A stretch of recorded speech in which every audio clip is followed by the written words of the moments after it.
The wild canyon echoed with the thunderous rhythm of hooves, each strike against the rocky earth vibrating like a warning drum. Somewhere on the ridge, above, unseen eyes watched every movement. One wrong step, one careless glance, and a life could be extinguished in an instant. The wind carried the scent of sage and dust, but no breeze could ease the tension that hung thick over the jagged cliffs. Amid this tense tableau stood Chenoa, an Apache warrior, whose presence alone commanded both respect and fear. Nearly 6 feet tall, her muscles coiled like springs beneath bronze skin, honed by years of survival and combat. Her dark hair was braided tightly, interwoven with small bones, and feathers a mark of both honor and experience. She did not move, yet her keen eyes scanning the canyon floor below, listening to every shift of stone and stir of animal. Her hand hovered near the hilt of her knife, not out of paranoia, but in readiness. The Wild West was not a forgiving place. Here, Apache lands were constantly threatened by encroaching outsiders, surveyors, staking claims, soldiers, enforcing orders that often ignored the humanity of the land's rightful inhabitants, opportunists preying on the weak. The tension between the tribal world and the advancing frontiersmen was raw and immediate.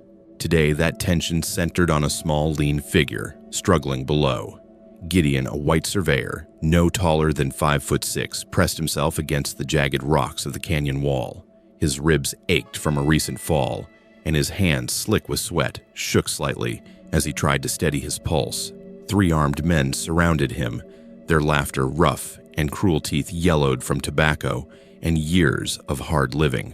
Gideon had been mapping the land for the railroad tracing the iron snake that threatened to carve through Apache territory, but he had never expected this close encounter with danger. He was unarmed, exhausted, and far too small to match brute force with brute force. Each breath felt heavy, his stomach twisted in fear, as the men jeered, mocking his frailty. Chenoa's sharp gaze took in every detail, the wary stance of the men, the tension in Gideon's shoulders, the way the canyon funneled sound, so every whisper could betray their presence. For a moment, time itself seemed suspended. Even the wind seemed to hold its breath. Every fiber of her being told her that stepping in now was both a risk and a necessity. This was not a moment for hesitation. Lives hung in the balance, and the balance of honor demanded action.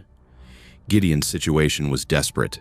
The canyon floor was littered with sharp stones that could easily break an ankle, or worse, if he fell again.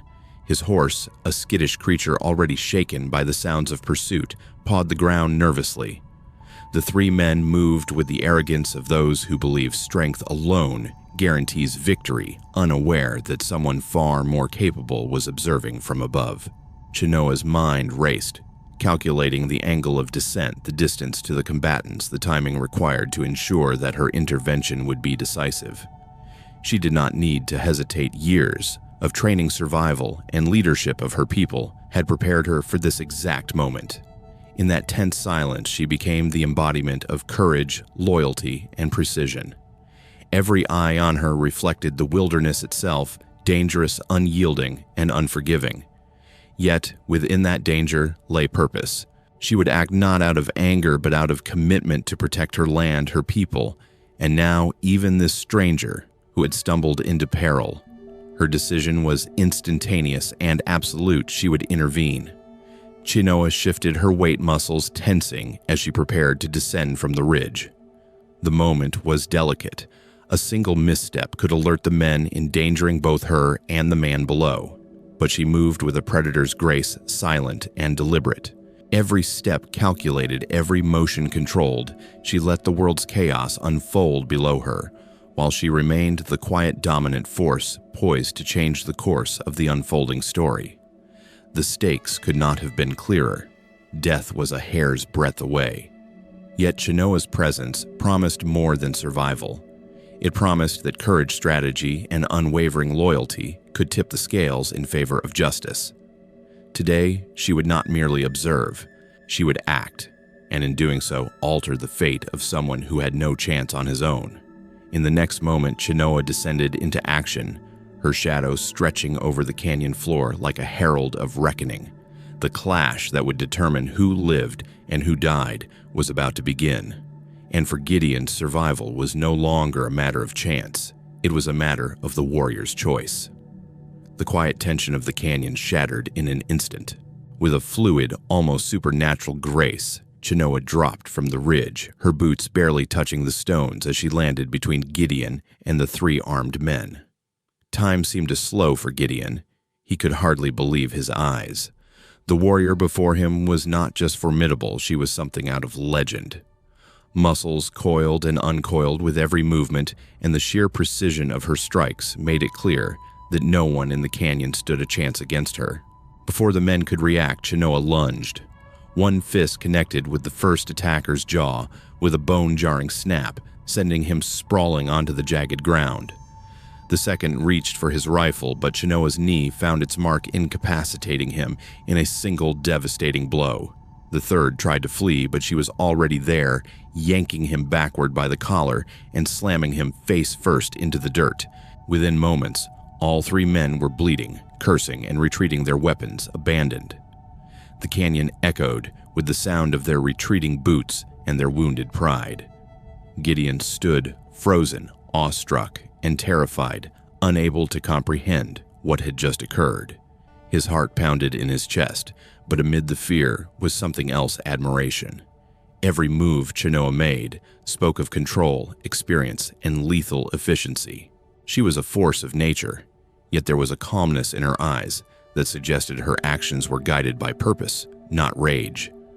"You're hurt," she asked, her voice deeper than most men's, yet undeniably feminine, carrying a hint of amusement that only heightened the surreal quality of the moment. Gideon shook his head, still too stunned to speak. When she extended her hand to help him up, their fingers brushed, and an almost electric awareness ran through him. He realized in that instant that this warrior, this Amazon of the canyon, was unlike anyone he had ever met. Why help me?" Gideon finally stammered, his voice cracking. Chenoa studied him, with a gaze sharp enough to read thoughts. Then slowly, a smile curved her lips, not predatory but faintly amused. Because it was the right thing to do, she replied, her tone firm, yet calm. There was an edge to her words, a quiet authority that reminded Gideon he was in the presence of someone who wielded strength, with intelligence, not recklessness. As they stepped aside into a narrow crevice, hidden from prying eyes, Gideon couldn't help but notice every detail of her: the way she flexed her fingers, the controlled rhythm of her breathing, the tension and readiness in her stance. He felt both overwhelmed and fascinated, drawn to her power and the subtle allure of someone who moved through danger with such confidence. There was an undeniable tension, not just of danger, but of something more intimate, a spark that neither could yet define. "Careful," Chenoa whispered, as if reading his thoughts. "We're not finished yet. Others are coming." Her words snapped Gideon back to reality. A group of professional soldiers was approaching, their boots pounding like the distant echo of thunder, their presence signaling that the battle was far from over. But Chenoa remained composed. Her mind raced, calculating every potential move, every angle of attack, every escape. She led Gideon further into the shadows, showing him how to stay concealed, how to move quietly, and how to observe without being observed. In that moment, Gideon realized the true lesson: raw strength alone did not define Chenoa's power. Her intellect, her precision, and her courage were what allowed her to protect not just herself, but others who could not defend themselves.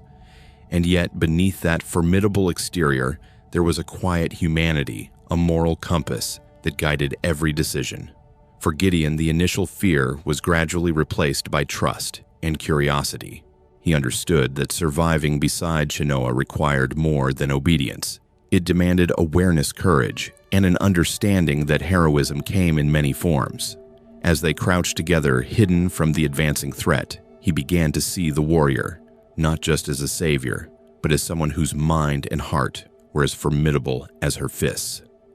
The canyon had shifted from a place of imminent death to a proving ground for courage, strategy, and morality. Chenoa had acted decisively, yet with measured intelligence, demonstrating to Gideon and the audience that true power lies in the balance of strength and wisdom.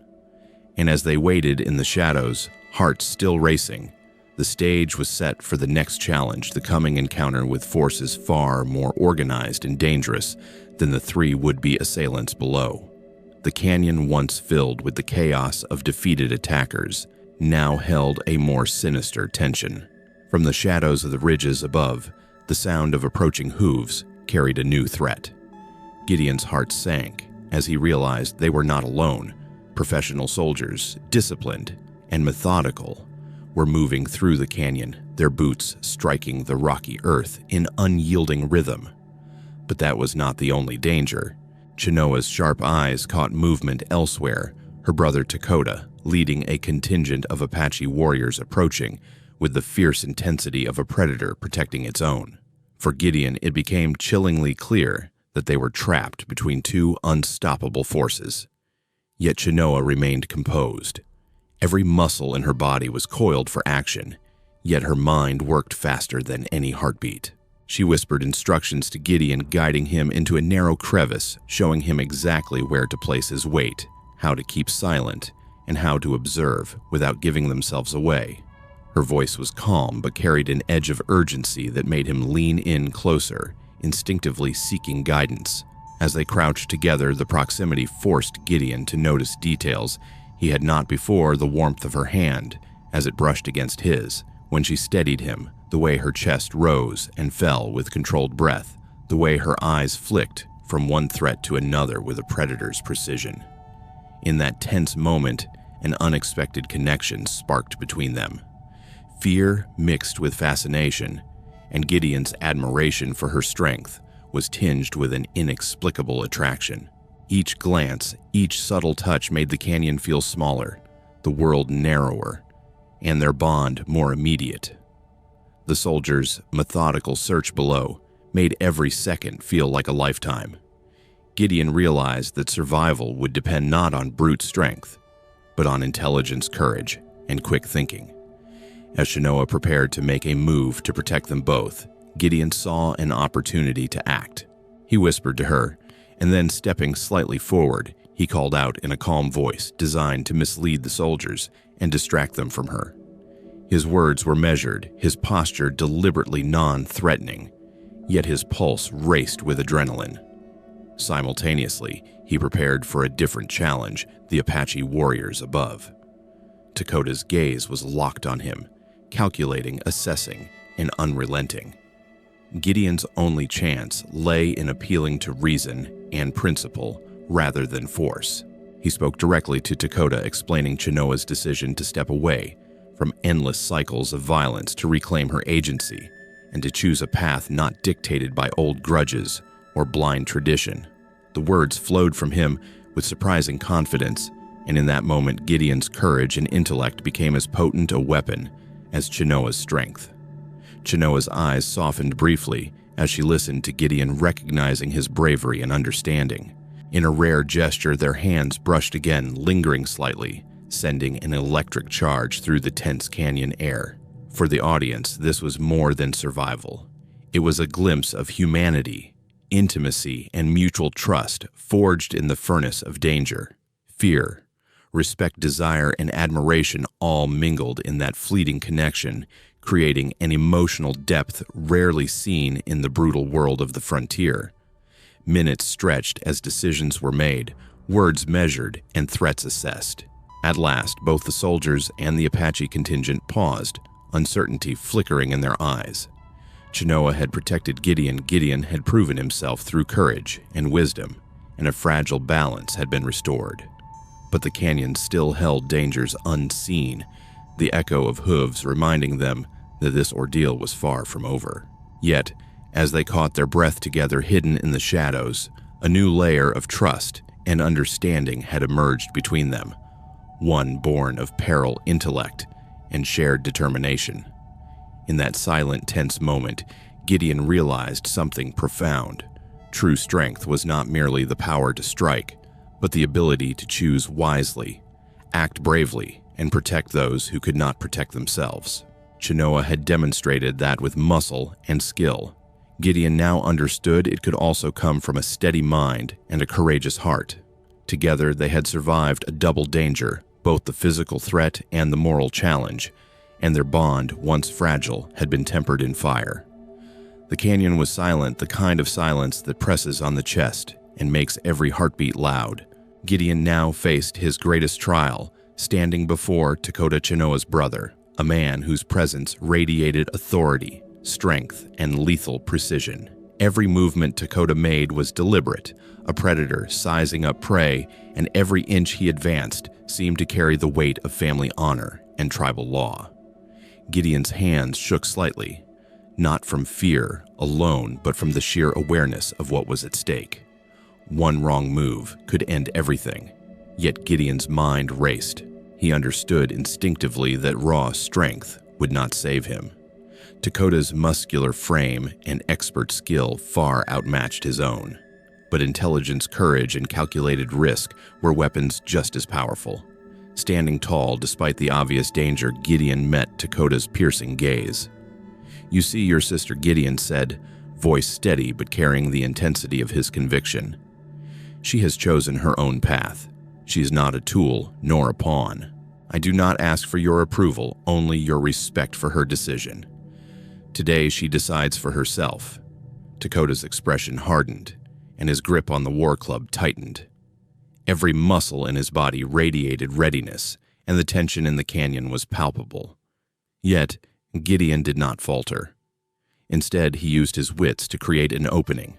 With a swift, calculated motion, he swept a handful of dust and pebbles into Dakota's eyes, not to harm, but to disrupt, and by a fraction of a second. The warrior blinked and staggered momentarily, breaking his unyielding focus. Gideon then pressed a jagged fragment of a broken rifle against his own throat, a bold, self-imposed challenge that froze the canyon in suspense. "Stop," Gideon called out, voice calm but firm. "One more step, and this blood will be on your hands. Let her choice be honored. Let her freedom define your honor." Dakota's jaw clenched, and for a heartbeat the canyon was frozen in a moral standoff. He could strike in force tradition, assert dominance, but Gideon's audacity, his willingness to risk himself without violence, created doubt. The small man before him carried a strength of character far greater than size or weapon could measure. Chenoa watched heart pounding as she saw Gideon's courage unfold. His bravery was raw and authentic, not the forceful bravado of the reckless, but the deliberate courage of a man standing for what is right. She realized that true power is measured by heart and intelligence, not merely by muscle. Her hand brushed against Gideon's subtle and grounding a silent acknowledgement of trust and solidarity. "You see her strength," Gideon continued, voice unwavering. "Chenoa is brave and wise. You cannot control her, nor do I seek to. But you can honor her choice, and in doing so, you show your own strength." The tension lingered. Dakota's war club slowly lowered as he measured the small man's words against the rigid traditions that had governed his life. After a long pause, his stance softened. "You win this time," he said, voice firm yet tinged with reluctant respect. "But betray her trust, and the consequences will fall on you." Relief washed over Gideon. Chenoa exhaled softly, her eyes meeting his with warmth, gratitude, and a hint of admiration. She was free, finally free to choose her own destiny. Gideon had survived not by force, but through courage, intelligence, and moral conviction. The moment crystallized a timeless truth: courage, integrity, and wise decision-making can alter fate. True heroism is not measured by brawn, but by the ability to act rightly, even when facing impossible odds. For the audience, it is a lesson as relevant today as it was on the frontier. Bravery, ethical choices, and steadfastness can shape outcomes in profound ways. Chenoa and Gideon stepped back, hearts racing but unified. The canyon, once tense with imminent violence, now hummed with quiet triumph and respect. They had faced mortal danger, navigated moral challenges, and emerged with a deeper trust and connection. In the vast wilderness of the West, they had demonstrated that wisdom, courage, and honor could triumph, giving them the chance to build a future together. The sun dipped behind the rolling hills, casting long shadows across the quiet streets of a small frontier town. Chenoa and Gideon had finally found a place to call home, a place where they could live free from the dangers that had hunted them and the conflicts that had once divided their worlds. Here, they could create a life based on trust, respect, and the freedom to choose their own paths. Each day brought simple routines, tending the land, helping neighbors, and sharing quiet moments together.